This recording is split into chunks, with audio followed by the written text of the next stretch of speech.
Des violettes de partout, des bouquets jusqu'aux accessoires, voilà à quoi ressemble la commune de Tourette-sur-Loup le temps d'un week-end. Mais que fait l'Asie au cœur d'un village médiéval?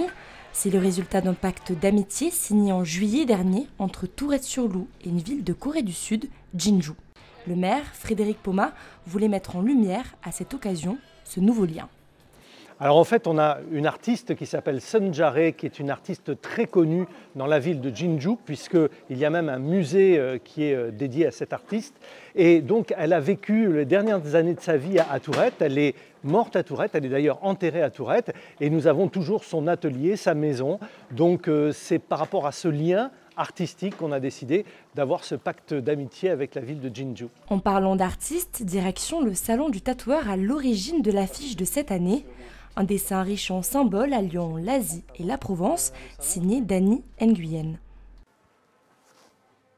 Je me suis inspiré surtout du Nouvel An chinois, où il y a le serpent qui a été mis en valeur, de l'architecture un petit peu coréenne, et après beaucoup tout ce qui a été autour du village. 50 heures de travail, voilà le temps qu'a passé l'artiste devant sa tablette. Le but, réaliser une œuvre pour toutes les générations. Et après, j'ai donné un petit côté un peu manga pour que ça touche aussi un public jeune. C'est ce qu'on m'a demandé aussi. Yvette, ambassadrice de la Violette depuis 4 ans, Jamais on s'en lasse de ça. commande la parade des chars aux couleurs de la Corée, un moment qu'elle attend avec impatience. Les chars vont être magnifiques. Chaque année, ils sont magnifiques. Je pense que cette année, ils vont être encore plus beaux. Et donc, on va avoir une pagode, on va avoir un tambour asiatique, on va avoir le hameau, là, donc le symbole de la Corée. 30 lanceurs de drapeaux, 7 chars et des danseuses, tous au rythme de la Corée.